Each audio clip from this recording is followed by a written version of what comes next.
đăng ký kênh để nhanh chóng nhận được thông báo về video mới nhất và nhanh nhất. Những bộ phim cổ trang về chủ đề huyền huyễn luôn rất được yêu thích. Hầu như năm nào cũng có một bộ phim cổ trang huyền huyễn nổi tiếng, và nhiều bộ phim trong số đó đã đạt đến trình độ của những ông hoàng phim truyền hình với sự bùng nổ trở thành một hiện tượng lúc bấy giờ, chẳng hạn như Lưu Ly trong năm 2020, Trần Tình Lệnh trong năm 2019. Nhưng Thiên Cổ Quyết Trần phát sóng gần đây có vẻ không được như mong đợi, khó đạt được độ nổi tiếng như các bộ phim huyền huyễn trước đó, đánh giá không được tốt lắm. Sau đây là top 10 bộ phim cổ trang huyền huyễn được yêu thích nhất qua các năm. Lưu Ly đứng thứ 5 với số điểm đu băng 7,5 và Trần Tình Lệnh đứng thứ 3. Nào hãy cùng thế giới showbiz Cbiz điểm qua top 10 bộ phim cổ trang huyền huyễn được yêu thích nhất gồm những phim nào. Hạng 10. Trạch Thiên Kiế năm 2017 với 4,2 điểm đu băng là bộ phim cổ trang huyền huyễn được chuyển thể từ tiểu thuyết cùng tên của tác giả Miêu Nị, là một câu chuyện về đại nam chủ điển hình, và Lộc Hàm lưu lượng hàng đầu lúc đó đã được đặt cách ưu ái giao cho vai nam chính. Trước khi bộ phim được phát sóng độ nổi tiếng rất là cao, là một trong những bộ phim được nhiều người mong chờ nhất, nhưng sau khi phát sóng thì độ thảo luận về bộ phim lại không được tốt lắm. Mặc dù dựa vào độ nổi tiếng cao của Lộc Hàm, số lượng view xem vượt mốc 30 tỷ, đạt mức bùng nổ, nhưng điểm đu băng chỉ có 4,2 được đánh giá là tệ nhất. Trong những bộ phim truyền hình huyền huyễn những năm gần đây, Lộc Hàm bị fan nguyên tác chỉ trích vì kỹ năng diễn xuất quá tệ, còn na trác nữ chính với nam chính thì cũng không có cảm giác couple. Ngoài ra, nhân vật trong nguyên tác được miêu tả rất có chiều sâu nội tâm, nhưng bản phim truyền hình lại làm rất hời hợt, không biết biên kịch đã thay đổi quá nhiều hay do các diễn viên diễn chưa được tốt, không lột tả hết được chiều sâu của nhân vật. Tóm lại là bộ phim này không được đánh giá cao. Hạng 9. Chu Tiên Thanh Vân Chí năm 2016 với 6,4 điểm đu băng. Triệu Lệ Dĩnh và Lý Dịch Phong đóng chính trong Chu Tiên Thanh Vân Chí, được xem là hiện tượng bùng nổ lúc bấy giờ, phim truyền hình hot nhất năm 2016, với lượt view là 25,9 tỷ và lên ngôi quán quân trong năm đó. Có thể nói đó là thời kỳ hoàng kim của phim truyền hình cổ trang, và các nhân vật nữ của bộ phim này, nữ chính là Triệu Lệ Dĩnh, nữ phụ là Dương Tử. Dương Tử hồi đó chưa được nổi tiếng như bây giờ, nhưng khi nhìn lại dàn diễn viên của bộ phim này, ai cũng phải công nhận tầm nhìn của đạo diễn quá tốt, và việc lựa chọn diễn viên cũng rất phù hợp với từng vai diễn. Tuy nhiên, phần 2 của bộ phim lại thất bại. Chu Tiên Thanh Vân Chí 2 tiếp nối câu chuyện của phần 1, nói về Trương Tiểu Phàm chuyển sang tu luyện ma đạo để giúp cứu sống Bích Giao, nhưng mà cả chuyện có quá nhiều chuyển biến thần kỳ đến mức fan nguyên tác không thể chấp nhận được nhận xét là tình tiết quá não nề, phi logic.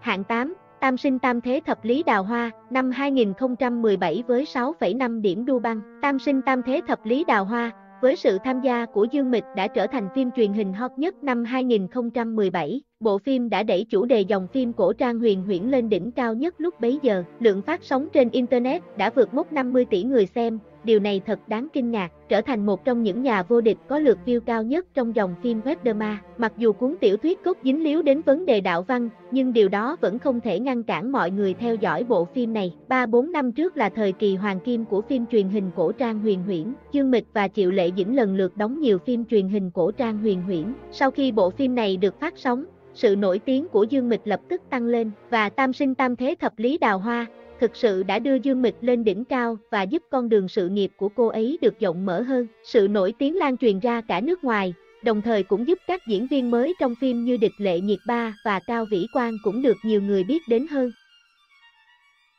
Hạng 7. Hoa Thiên Cốt năm 2015 với 6,8 điểm đu băng. Nói đến dòng phim cổ trang huyền huyễn nổi tiếng đương nhiên không thể thiếu Hoa Thiên Cốt, là ông hoàng phim truyền hình ăn khách cấp hiện tượng năm 2015, giúp Triệu Lệ Dĩnh ngồi vững ngôi vị nữ hoàng rating, giúp cô nhanh chóng thăng hạng trở thành sao nữ lưu lượng hot nhất, và số lượt xem trên Internet của bộ phim đã vượt quá 180 tỷ view. Tuy nhiên, đánh giá về Hoa Thiên Cốt khá nhiều ý kiến trái chiều. Một số cư dân mạng cho rằng nhân vật nam chính quá cha nam, nữ chính bị hành hạ mà không biết mình có lỗi lầm gì, nên khiến một số khán giả không cảm động bằng bộ phim Hương Mật Tựa Khói Xương, nhưng nhìn chung nó là một bộ phim chuyển thể từ tiểu thuyết rất hay. Hạng 6. Cổ Kiếm Kỳ Đàm năm 2014 với 7,1 điểm đu băng. Cổ Kiếm Kỳ Đàm với sự tham gia của Dương Mịch và Lý Dịch Phong đã là một hiện tượng ông hoàng phim truyền hình trong năm 2014. Mức độ nổi tiếng của Cổ Kiếm Kỳ Đàm không thua kém so với Tam sinh tam thế thập lý đào hoa, và bộ phim đã tạo tiền lệ cho một trang web phim phá vỡ 10 tỷ view và do đó cho phép những người trong ngành thấy được khả năng phát triển của các bộ phim webdrama. Có thể nói Dương Mịch là người tiên phong của toàn bộ lĩnh vực điện ảnh và truyền hình của dòng phim chiếu mạng. Cổ Kiếm Kỳ Đàm có điểm đu băng cao 7,1, tuy cốt truyện có chút chậm chạp nhưng vẫn rất hấp dẫn, và cái kết khiến đông đảo cư dân mạng khó chịu. Nam chính Bách Lý Đồ Tô đã hy sinh mình để bảo vệ mạng sống cho mọi người, và anh ấy đã tan biến trong vòng tay của Tình Tuyết. Sau đó Tình Tuyết bắt đầu tìm kiếm linh hồn của anh ấy, và cuối cùng trở về Đào Hoa Cốc, giữ trọn lời thề giữa hai người. Cho đến nay, cái kết của bộ phim vẫn còn gây được ấn tượng rất lớn với người hâm mộ.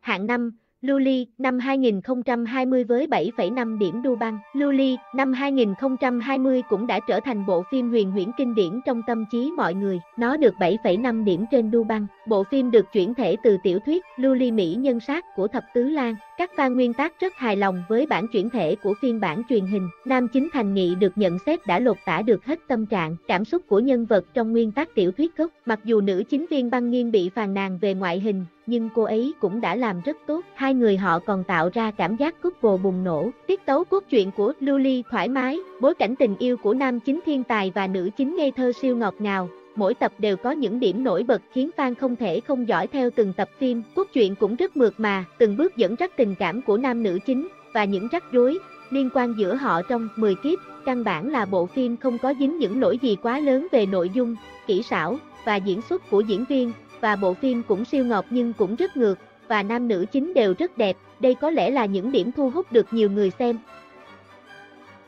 Hạng 4, Hương Mật Tựa Khói Xương, năm 2018 với 7,7 điểm đu băng. Năm 2018, Hương Mật Tựa Khói Xương, với sự tham gia của Dương Tử và Đặng Luân cũng là một bộ phim cổ trang ăn khách trong những năm gần đây.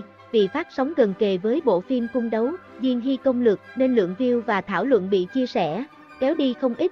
Nếu không bộ phim thực sự sẽ còn bùng nổ hơn nữa, và bộ phim này cũng giúp tên tuổi, độ nổi tiếng của Dương Tử và Đặng Luân tăng lên gấp đôi. Hương Mật Tựa Khói Xương có điểm đu băng là 7,7 và lượt xem trên Internet của nó đã vượt quá 16 tỷ view. Trước đó đã có tin đồn rằng phần tiếp theo của Hương Mật Tựa Khói Xương nói về con trai Đường Việt của Húc Phượng và Cẩm Mịch và con gái của Nhuận Ngọc. Vì vậy, dù có thực sự được làm hay không thì cũng sẽ không có sự quay trở lại của Dương Tử và Đặng Luân. Cũng có thông tin rằng nữ chính là Lâm Doãn. Điều này đã gây ra rất nhiều phản ứng dữ dội từ fan hâm mộ của bộ phim. Hạng 3, Trần Tình Lệnh, năm 2019 với 7,7 điểm đu băng. Năm 2019, ông vua của dòng phim webdrama cấp độ hiện tượng Trần Tình Lệnh đã đứng ở vị trí thứ 3. Bộ phim này đã giúp Tiêu Chiến và Vương Nhất Bác, hai diễn viên vô danh trở thành những ngôi sao lưu lượng hàng đầu hiện giờ. Đã 2 năm kể từ khi bộ phim kết thúc, chủ đề về Trần Tình Lệnh vẫn đang được thảo luận rất sôi nổi, và các tìm kiếm nóng hot search về bộ phim vẫn xuất hiện trong suốt thời gian qua. Khi đã rơi vào hố của bộ phim này, bạn sẽ không thể nào thoát ra được. Trần Tình Lệnh ban đầu được chấm điểm cao tới 8,3 điểm trên đu băng, nhưng sau đó do bị ảnh hưởng bởi sự cố ao ba của Tiêu Chiến, bộ phim đã bị các đánh giá ác ý của hàng loạt anti và tụt xuống còn 7,7 điểm, thực sự là rất đáng tiếc. Tuy nhiên, số lượng người tham gia trên đu băng lại cao tới 1,5 triệu, và số lượng xếp hạng của bộ phim luôn rất cao, thể hiện mức độ nổi tiếng càng cao. Số lượng người tham gia thảo luận về bộ phim cao nhất trong các dòng phim webdrama hiện tại, nên mọi người có thể tưởng tượng Trần Tình Lệnh đã bùng nổ lớn như thế nào. Hạng 2, Tiên Kiếm Kỳ Hiệp 3, năm 2009 với 8,7 điểm đu băng. Tiên Kiếm Kỳ Hiệp 3 hiện đã trở thành một bộ phim nổi tiếng được nhiều người yêu thích. Đây là tác phẩm kinh điển trong dòng phim cổ trang huyền huyễn, điểm đu băng cao tới 8,7 điểm. Đây thực sự là điều hấp dẫn để làm các phần tiếp theo. Trong phim, couple chính, phụ đều rất ngọt ngào, bộ ba cảm xúc quá sâu sắc, đều là kinh điển trong lòng fan hâm mộ phim truyền hình, và cái kết của Tiên Kiếm Kỳ Hiệp 3 thật khó quên. Mặc dù Cảnh Thiên và Tuyết Kiếm đã có cái kết có hậu, nhưng từ Trường Thanh và Tử Huyên, couple chịu nhiều đau khổ trong Tiên Kiếm Kỳ Hiệp 3, cuối cùng lại không ở bên nhau. Có thể nói kết thúc của cặp đôi phụ là siêu ngược, làm bao fan phim đều không chịu được. Hạng 1, Tiên Kiếm Kỳ Hiệp, năm 2005 với 9,0 điểm đu băng. Các tác phẩm kinh điển là trường tồn và sẽ luôn được ghi nhớ. Tiên Kiếm Kỳ Hiệp được phát sóng năm 2005 là bộ phim thần kỳ trong tâm trí của rất nhiều người hâm mộ, có thể nói là khởi nguồn cho dòng phim cổ trang huyền huyễn, điểm đu băng cao tới 9,0 điểm, 16 năm không ai có thể vượt qua được, chính là bộ phim được đánh giá cao nhất trong dòng phim cổ trang huyền huyễn hiện tại. Sau nhiều năm, thông báo chính thức sẽ làm lại Tiên Kiếm Kỳ Hiệp, việc tuyển diễn viên đã gây ra sự ồn ào thảo luận trên Weibo. Hồ Ca đã trở thành đại diện nam chính của dòng phim truyền hình tiên hiệp nên chắc chắn dàn cast mới dù có là bất cứ ai thì cũng sẽ bị đem ra so sánh với Hồ Ca và chắc chắn sẽ khó mà có thể vượt qua mặt Hồ Ca được. Bạn thấy sao về top 10 bộ phim cổ trang huyền huyễn được yêu thích nhất qua các năm? Bạn đã xem hết các phim này chưa? Hoan nghênh bạn để lại bình luận cho chúng tôi cùng biết nào.